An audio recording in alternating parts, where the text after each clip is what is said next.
All right. That's some All fun. right, there we go. Yeah, awesome. So, welcome today to this episode of Don't Kill the Messenger. We're calling it the Water Cooler Series for now, at the moment, because we're going live every day at 11:30 a.m. Mountain Time, or my time, or as I like to call it, the Forgotten Time Zone. So that's also 1:30 p.m. Eastern for those of you watching. If you want to kind of figure it out where you fall under there, and we're having several people come on today. I have Don from Speakers Pathway, really talking about speaking and how he's helping speakers become successful speakers, how he's created a platform really for either speakers who don't have much experience or speakers who have plenty of experience to grow and scale and really practice their expertise and really bring that out from the perspective of speaking, right? Because there's someone like me who lives online. I love doing virtual events. I love doing things online, creating videos like this. But there's a difference when you're actually on stage and you're speaking in front of people in a live event room here. So I'll let Don kind of introduce himself there, and he can tell you a little bit more about it as we get situated here and as people start kind of rolling in, and then we'll get started into our conversation today. So hey, Don. Hey, Victor, thank you so much for having me. I still remember, I think you and I met in person just before this whole Yeah. right? I mean, Yeah. probably within a week before things went really crazy. So it's nice to get back together with you again. Absolutely. I know for me, what was it? It was it was at Panera Bread, and it was funny because we started hearing about all of this happening, and I made a joke online saying like, oh, I coughed and I've never felt so judged, at Panera. And I was like just in line to ordering lunch, and we were just normal lives sitting at a restaurant at Panera Bread, and we had a conversation about what you're doing and what I'm doing, how we can make things even better for both of us and to help even more people. So yeah, that was something cool. So tell us a little bit about like what we talked about and what you're doing right now. Yeah, so I'll just talk a little bit about speaking. So people sometimes think of speaking is, getting on a stage in front of 10,000 people like you might see Les Brown or Tony Robbins or some of those. But you know what we're doing right now? What are we doing right now, Victor? Speaking. Yeah, exactly. We're speaking.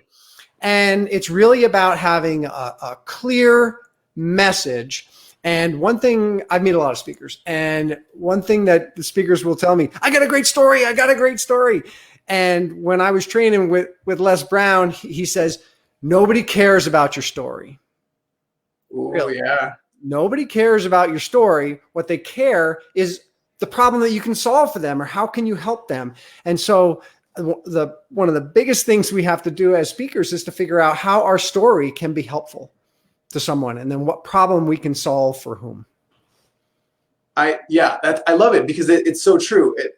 And a lot of what I learned initially when I first started speaking at live events is like, yeah, I had great stories, and like one of the places I first started was 1 Million Cups, and they're really focused on learning my story, which is great and all, but like that, I have to find a way that relates that to how I help people and why that's really moving toward that, I guess, movement, right? Like what movement have I started? Why do I do what I do? And kind of understanding the why behind it. But yeah, with stories, it allows people to resonate, at least what I found. So I'm sure you have a little bit more to say to that as well. Well, stories are incredibly powerful. Mm-hmm. The printing press was invented around 1485, right? So before then, how was information portrait? How was it passed along? It was passed along through story. And so our brains are kind of hardwired to pick up and tune in and pay attention to stories. So again, going back to Les, he was one of the people, he says, never make a point without a story, never tell a story without a point. And when you're crafting your business stories, there's actually 3 key stories that you need in your business. You need your what story, which is the story of a customer that you've helped. What you do, what problem did you solve for them? There's your how story, like what makes you special, like how did you do it better than anybody else? And then there's your why story. And the 3 of those stories together, create a powerful brand.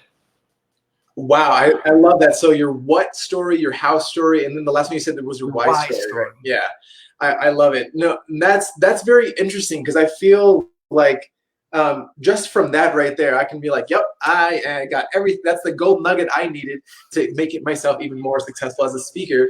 because I know I have a what and why. I necessarily never really talked about how, just because. Or I'm sorry, it was the reverse of that. I have a how and why, but not necessarily never really talked about the what, and that's very interesting to think about. So most commonly, what do you see when someone comes to you in a speaker's pathway, and really, because I know you help curate all of that and help people pull that out of them. So where do people need the most help out of those three? So it's what I find, because I do a lot of the onboarding. Right. I do pretty high touch when someone joins Speakers Pathway. I find the first thing is clarity. That's where most people who come and join Speakers Pathway, who very few of them are actually professional speakers. They're people who either want to speak or use speaking in part of their business, but they're typically entrepreneurs in business for a year or more, and they're just not getting traction. And what I find is often they're doing like 30 things. Like they got like 30 I'm going to book, and I got this, and I got this, and I got this, and I got this, and they're not making money at any of them. Not enough money anyways. Right. Yeah. And so one of the first things we do at Speakers Pathway is we make the world really small. Really small, and say, let's pick one thing and let's get some momentum behind that thing. Let's find your fast path to cash, and let's generate some cash so that you can go hire some people or VAs or something to do all the other wonderful things and unlock that incredible wisdom that you have. That's where I see people need the most help is clarity around that, getting their fast path to cash and getting some cash flowing. I love it, because it's funny. We talked about this. I feel like I talked about this yesterday, actually, with a live event producer. She was a live event planner, a really good one, Shay Wheat, and we talked about how, like, the business fundamentals, really, like, knowing who you serve. And I think that's that clarity piece that you're talking about. Some people have trouble with that. They're like, yeah, I could, for example, when I first started with Facebook ads and serving clients that way, I worked with a variety of clients. And I don't think it's a bad way of doing it. I think you do need to find out who you can serve best, who you like working with. But if you do the research beforehand, I did some initial research of, like, these are the types of people I can help.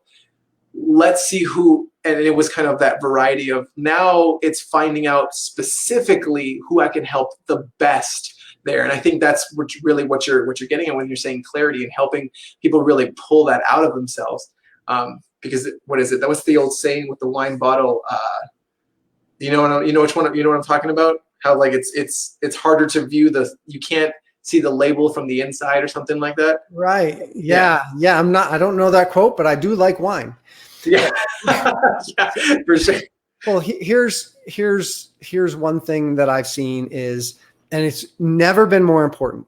This has never been more important, that there's a lot of people that all of us can help, right? We all have things that we've learned. We've gone to have incredible life experiences, but here's the thing. You can't craft an effective marketing message that hits all of them. Yeah.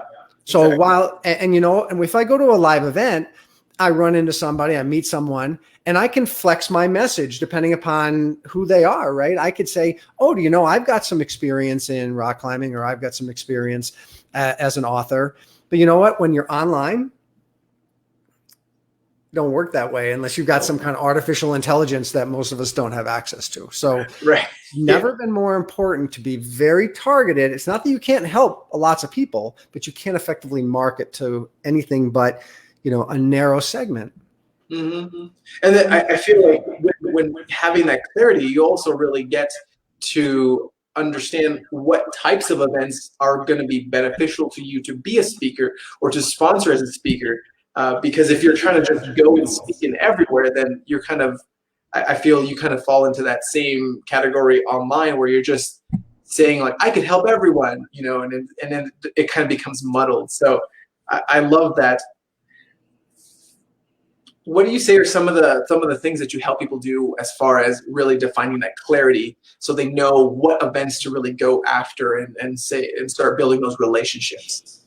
It typically starts with one question, and I, when I onboard someone at Speakers Pathway, usually we'll get to know each other. What are you up to? And it usually boils down to this question: what problem do you solve for whom? I love how I think I've had themes for the past couple of weeks here. This week's theme has been business fundamentals, and I feel like that's definitely one of them. You have this what is it?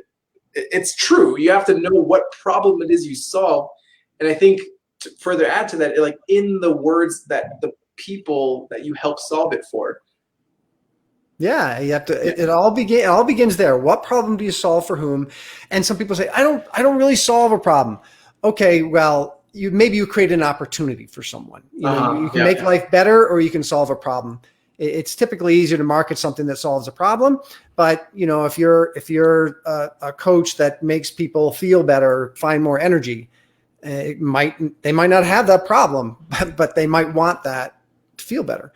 But nonetheless, you solve a problem, you create an opportunity for somebody, and you really all begins there. It's until we sometimes spend several sessions, really like figuring that out. And then once you figure that out, then everything just starts becoming clear and things just start happening. And I love it because that makes a lot of sense. So because if you aren't clear on those initial pieces, then a lot of what you do kind of is like you mentioned earlier, like it's hard to get momentum on a bunch of things, and why it's easy to start a ton of things. And I know we had a couple of people really come to us at one point, and they were saying like, I have a lead gen problem, right? And when we really took a deep dive into what they were doing, a lot of what we found was like I had to turn them away. I was like, you don't need leads right now. You need a system to deliver this like more effectively, really. If I bring you more leads, you're still not going to make as many sales as you think you are going to make, because you don't have the system to take on that first, right? So I know and that's because I am clear on who it is I can help the best, right? Sure, I can say like, yeah, let's do it. Let's bring you leads, and then they come to me and say like, well, those are the worst leads I've ever gotten, or anything like that. And I've heard people tell me horror stories of like, yeah, I worked with someone like you before, and they gave me, pardon the language, but they said like they gave me like crap leads and stuff like that. And it's oftentimes you have to really take a look at it. Like, was that really what happened, or did you not have a system to take on and have conversations with everyone and really listen and identify those right people? But yeah, I love it. It's really understanding that clear message first. Absolutely. Getting clarity around that. And we've all done it, right? We built campaigns where it looks like it's going great. Hey, low cost of a click. And then all of a sudden it just kind of, like it all stops, right? Yeah. And the best way you can get someone not to take an action is to confuse them. Right. Exactly. We definitely.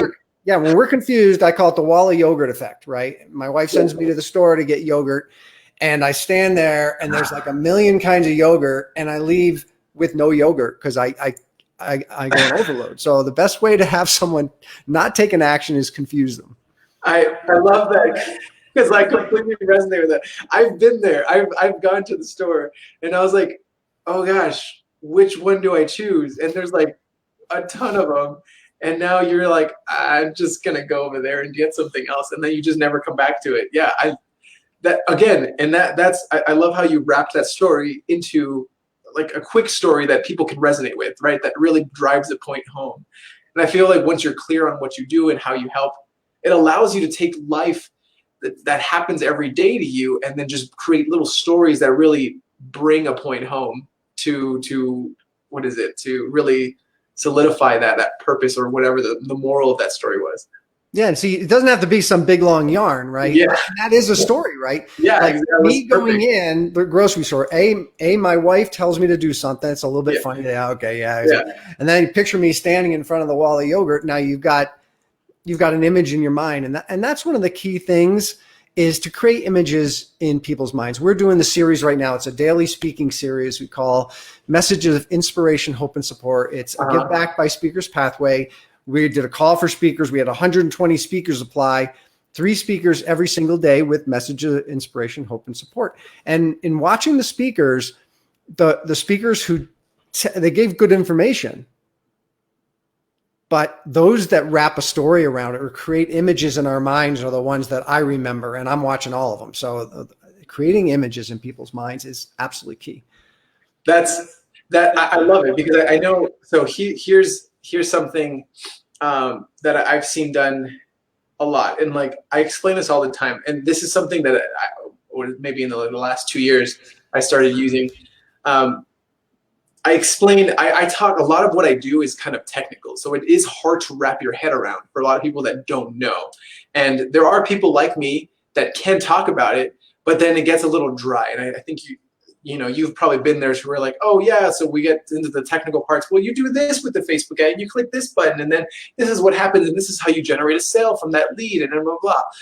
But then the way I talk about it is I talk about an experience I had with my daughter, where I told her, like, to eat her lunch, if she wanted to finish, if she wanted that cookie, she had to eat her lunch, right? So as I talk about lead gen in that perspective, I'm like, what you want to do is you offer the cookie if they want it. If they want it, then they're like, yeah, I want that thing.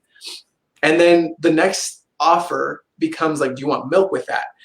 People have used this all the time with the whole upsell, to explain like upsells with the whole, do you want fries with that, with like McDonald's and everything like that. But I use the cookie and milk analogy because it says, I tell them they don't need the offer, but it makes the experience that much better.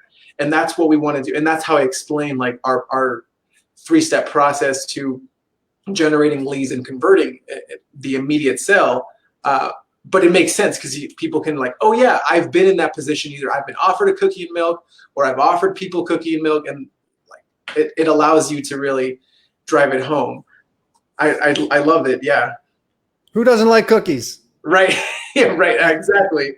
And if you don't, I don't think we can have a conversation. Like. Right. Yeah. And another challenge that I see is, people can generate a following because we're all likable to some people, right? And so we will attract people just by being who we are and by helping people and offering that.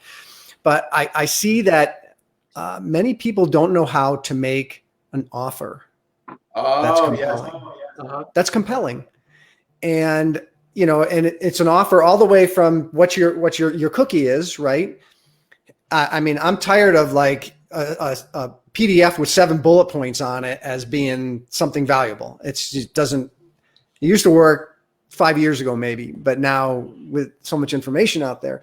So you really have to put yourself in the place of the person that you're trying to attract to you. What is really valuable to them? And what can you just like so over deliver and give them so much value of so many things that, oh my goodness, you made this offer and it's got all these great components to it, and not just one thing, but it's this and this and this and this, and they pick one thing on. They're like, I'm going to get this just for number 3, right? So I think there's a whole science behind making really, really attractive offers, and I feel like a lot of us fall down there. I love it, and that it's true, because I mean, we have a specific framework that we use to help our clients create those irresistible offers, but that's it. I feel like a lot of people, when it comes to making an offer, they have this like trauma. I've heard it said before, where it's like we all have like this sales trauma, where we hear the word sales and you immediately start to kind of like turtle a little bit, right? Because you're just like, okay, you start to lean back and you're like, I don't know. Because we've all been in the position of hearing some pretty terrible offers and almost being kind of, cornered into an offer that you're kind of just like, I don't know how to get out of this, and it feels like icky and slimy. And I think that perception, that we take that experience that we've been in and we put that, and we're like, well, I don't want to do that to somebody. And so we just some people may never make that offer because they don't realize, like, that was one time.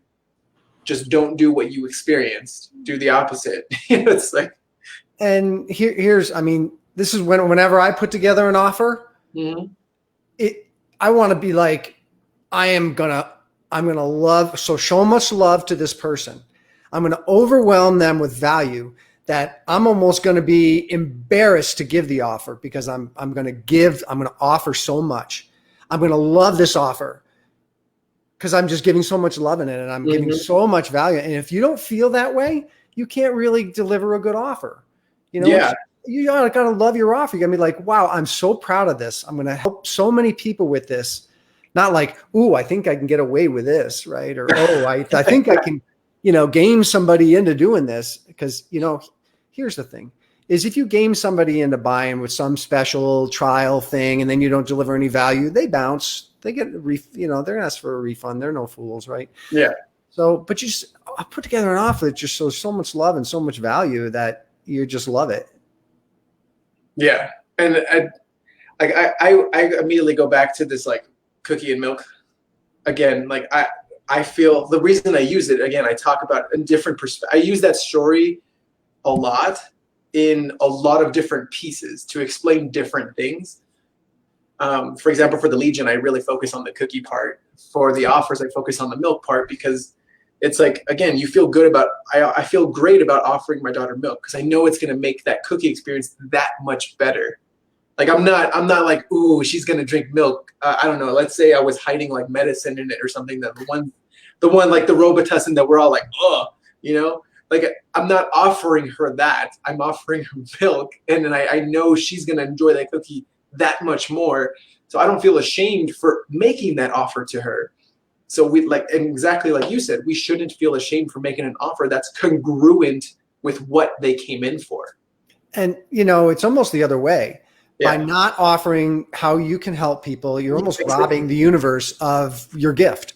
Yeah, exactly. Like if I didn't offer the milk, she'd have a dry cookie, like. And imagine this, I don't know what your faith are, but picture the pearly gates, right? Whatever they do, right? And you're standing at the pearly gates and whoever's the person at the gate goes, we would let you in. Oops, are you still there? Yeah, I'm still here. Oh, somehow something happened to my display. So, so, we would let you in, but you just held on to your gift and you didn't share it with anybody. And there's a lot of people out there who really needed what you have. So, go down the road, or right. Oh, man, go back and do over. That's true. Because it's like, and I've heard it before. I've never, so during this time, I know a lot of people were talking about, they're afraid to make that ask or make an offer because they're afraid of coming off as opportunistic or like predatory in some way. And it's, again, I feel like that mentality, like I've personally never thought of that. I've only heard it from like two people. And what it made me think of was, did they think of that? Did they feel that way because they don't feel truly that their offer is going to help people? Like, is that why they've actually come up with that? And that's like in the back of their head. They're not confident that they're going to be able to help people with what they're offering. If that's the case, then then at that point you are probably being opportunistic or predatory. But if not, like I've personally never felt that way with the offers that I make to people. I'm like, I know this will help you. I've turned people away. I've not made an offer because I know it doesn't help them. So I've just not made it. But yeah, it's interesting. And I think with speaking at the end of like let's say it was like a speak, because there's a variety of different types of speaking opportunities, right? I'm sure there's like, well, let's kind of touch on that. Like what kind of speaking opportunities do people have when they actually start to do this? So the one that most people think of is a keynote. Okay, right, yeah. Right. And so a keynote is where you go in front of a group and you get paid to deliver some sort of useful information. Could be motivation, could be informational, could be transformational. That is the hardest stage to win. Yeah. And almost everybody wants to start there. Yeah. It's cultural, right? And so I think we all have our story. We want to share our story. But that is indeed the one that requires a portfolio of great talks, referrals, really great marketing collateral. Then there's stages where you can get on somebody else's stage, almost like as a sponsor. You sponsor their event. Mm-hmm. They invite you onto their stage. You share your information. You get some exposure. Typically, you'll offer something of value that might be a gift. And then people get to know you, and you engage with them, and and you nurture the relationship. So that's another type of stage. It's a sponsored stage. There's another stage where you might do a revenue share kind of a thing, where you get on somebody's stage and you share some information, and you might gather some leads, or maybe even sell from the stage. And then you get some part of the sales, and then the person who sponsored the stage gets part of it. So there's all these different ways. There's free stages. There's hundreds of thousands of free stages. Oh yeah. Every week across the country, and probably 1 million around the world, right? And they've got their own place. And then there's your own stage. There's your own stage that you can put on your own event. And all these things have their place. And one stage that I don't hear people talking about very much, but I think is a really powerful stage, is the training stage. This is where you get in front of a group of people and deliver them a training program. Oh, interesting. It's a stage, and corporations need that. Associations need that. So that's a stage that the stages that I really love are associations and corporate training. I think they're the most profitable stages and the easiest to get, except for your own. Interesting. Okay. So that is, I've never looked at those. I've heard of those, like the associations, and like the first one that comes to mind, just because I know a lot of them, was real estate. Like there's a real estate association here in Colorado Springs, and I know it's like they all need what I do. I wouldn't necessarily work with them because they're not my ideal clients. Like sure, I can get them results, but just not the way that I can for my other clients. But I could definitely show them how to do what I do, and that would help them out, and that's, once again, that's a stage. I love it. I didn't even think about that. That's interesting. And there's so many opportunities out there. I spoke when I was down in Phoenix last. I was just going to be in Phoenix. And so I went out and I sent about 400 emails out to various groups and associations saying, hey, Don McGrath, yada, yada, I'm going to be in town. I would love to speak to your group and share with you about speaking. And an attorney's group brought me in to speak to them. And I did a storytelling in the courtroom workshop for them.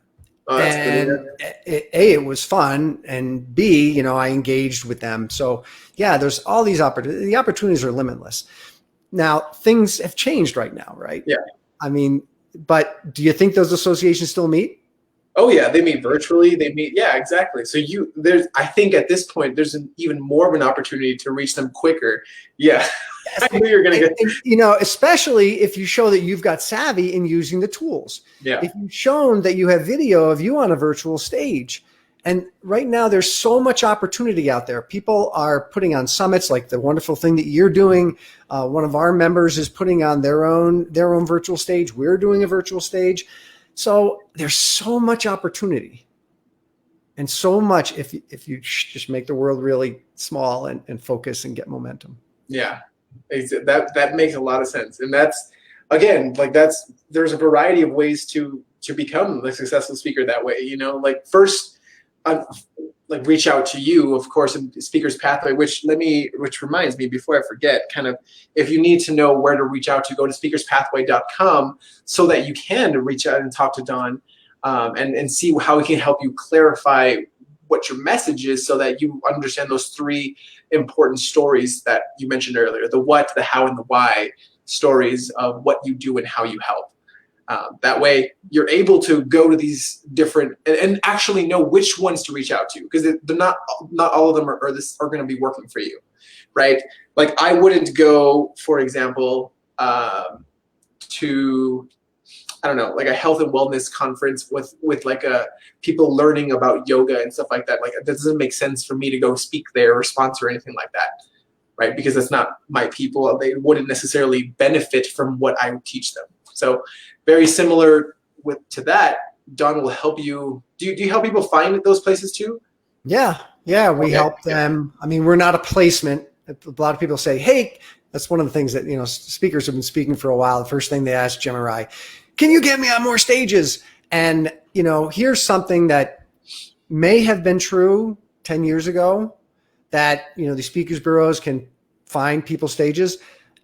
I just don't think it really works anymore. I think there's so many speakers and people are looking for very crafted, specific messages and information, not just motivational speakers, which may have been true maybe 10 years ago. Yeah. That I know people who make their living speaking and they belong to speakers bureaus and they don't get any gigs through them. So, not to say it's not possible. I think you got to be a celebrity to really make that work for you. Yeah. So what we can show you is to get really super clear on what problem you solve for whom, put together the right collateral. That's your speaker page. That's your one sheet. That's your speaker kit. That's your messaging. That's how to get on the phone and approach these places, how to get on the right virtual stages, how to get the right video collateral that you need, how to get the experience on webinars. We have our own stages. We invite you as a member to be on our stages. So that's how we help to nurture people kind of along that pathway. That makes sense. I love it. It makes perfect sense. Like speaker's pathway, right? It's like your entrance into the speaking realm and really growing and scaling your business that way. So I love it. Like I know personally of a few people, like one that comes to mind, someone I work with personally. If you are watching the replay, go back and watch Danella's interviews where she talks about like how she helps people find, like me and you, find these stages. She curates it specifically. Once you've worked with someone like Dawn, you know who you're looking for, what stages you're looking for. You go to her, and she really curates and finds that for you. So it's a great resource to be able to do that. But if you don't know who is your target market, who you can serve, and what your message is, and you're not clear on that, reach out to Dawn to help you definitely get that figured out. And one thing that many people may not be thinking about right now, but I feel it's a huge opportunity. You've heard of TED stages, right? Right, yeah. Like TED Talks and TEDx, and yeah. So many people are thinking, there's no TED events right now. I don't want to spend any energy on that. But let me tell you, getting on a TEDx stage and getting a lot of views and getting on TED.com is a big deal. I mean, it will blow your brand up like almost no other free opportunity, right? I mean, it doesn't cost you anything to get on a TEDx stage or a TED stage. You just have to be really, really good. So I think some people are probably sleeping on this right now. TED stages will come back. Yeah. They put too much into this, right? Over like 1.5 billion views online. They will come back. They might be smaller, but all the views are online anyways. And they may be sitting in a virtual room right now talking about launching their own virtual stages. So believe me, probably TED stages are coming back. So I was just been piloting a program to teach people how to apply to and get on TEDx stages, put together a TED talk, and then make the most of it. And it's funny, by having this messages of inspiration, hope, and support, we've seen what really works on that virtual stage. So what we're going to do is we're going to take that training course, and then we're going to put on our own virtual stage that we're going to call the WebX stage, where people get a chance to deliver their TED talk on a virtual stage and get that actual experience. That's cool. I like that. That's fantastic. So again, reach out to Dawn. You can go to speakerspathway.com to learn more, and that will definitely get you connected with him, so that when you can start getting on that TEDx stages, you can start and really just start getting that clarity around what you can speak about and what your message is, so that you're able to expand quickly. Because as soon as you get that down, I feel as soon as I got that down, invitations started coming in, opportunities started coming in. But without that clarity, I didn't see any of that because I was kind of all over the place. So after, I would say about 2 years ago is when we started really nailing down that clarity of message. And that's really when things started taking off. So that's important. Reach out to Dawn's Speaker's Pathway and go watch his current series that he's doing, the interviews with everyone, the 3 a day. Pay attention to what people are saying there. They have some powerful messages. I personally know someone on there, and I think you interviewed him already, Kieran. And he's talking about like virtual dinners and private, like intimate dinners, and that's actually why you and I initially met.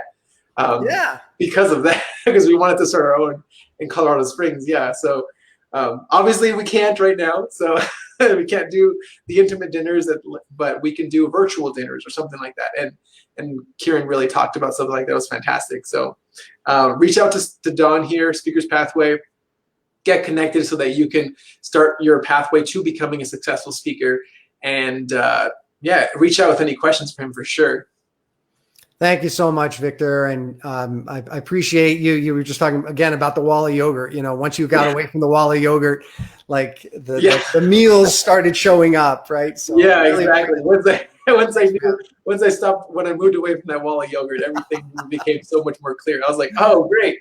I know I need the strawberry Greek one from Faye or something like that. And then boom, I go in, I'm like, I got it. And then I'm out. Boom. Yeah. Definitely. Well, thank you so much again for coming on. I know once this is all over, you and I will reconvene. We'll talk about setting up those intimate dinners locally. So if you're local to Colorado Springs and watching this, definitely stay tuned because we're going to be wanting to host some entrepreneurial dinners that are essentially no sales pitch, nothing. It's really just getting to know and grow your network with like-minded, successful business owners like ourselves and yourself, so that you can really expand your reach and understand who it is that you can serve and help even more. Awesome. Thanks for having me. Of course. All right. I'll see you guys Monday at 11:30 a.m. Mountain Time or 1:30 p.m. Eastern Time. Till next time, I'm Victor with VentoBot.